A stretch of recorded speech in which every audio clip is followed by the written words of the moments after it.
وروسته له هغه چې افغانستان د ملګرو ملتونو د امنیت شورا له رهبرۍ څخه غوښتنه وکړه چې د وسلوالو طالبانو د بریدونو د تاوتریخوالي زیاتوالي او د ملکیانو د وژنې په اړه یوه غونډه وکړي. سرچینې وایي چې د راتلونکي اونۍ په پیل کې د ملګرو ملتونو امنیت شورا د افغانستان پر وضعیت خبرې کوي.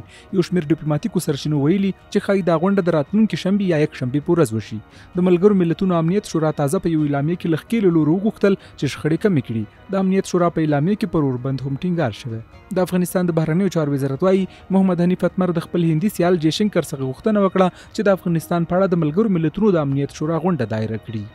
ما توقع داریم که شورای امنیت سازمان ملل متحد فیصله نماید تا روند مذاکرات صلح افغانستان تسریع شود و بتوانیم در آینده نزدیک به توافق صلح برسیم و می‌خواهیم تا شورای امنیت سازمان ملل متحد از برنامه‌های امنیتی دولت جمهوری اسلامی افغانستان برای 6 ماه آینده به شمول حمایت هوایی برای نیروهای دفاعی امنیتی افغانستان تصامیم اتخاذ نمایند تا در وضعیت موجود تغییر آمده و ما را با صلح و ثبات برساند. هند دا مهال د ملګرو ملتونو د امنیت شورا دورې مشري کوي. د ملګرو ملتونو د راپور لمخې د سږ کال لومړیو شپږو میاشتو په ترڅ کې په افغانستان کې د تیر کال همدې مودې پرتله ملکي تلفات 40% کې زیات شوي دي.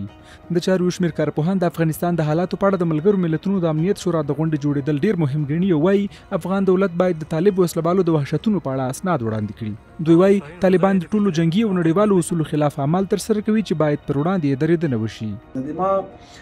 خپل شخصي نظر د خپلو د شته چارواکو د ډاکټر صاحب اشرف غني نه راونسل چې څوک په دې قضیه کې دخیل او رول لري. غوښتنه مې ته نه دا ده چې هغه د 9 لسیزې صحوي بیا تکرار نشي. دوی د خپل ځان او د خپل وطن او د خپل خلکو په فکر کې دی اوسېږي چې دلته موږ له چی پیدا دي او کدا خبرې بیا د ملل متحد د امریکا او د روس وې د خلکو لاسونه لورول دي نو موږ بیا غي 9 لسیزې سره خدای نه خواسته د مغینه خوانو سره مخ.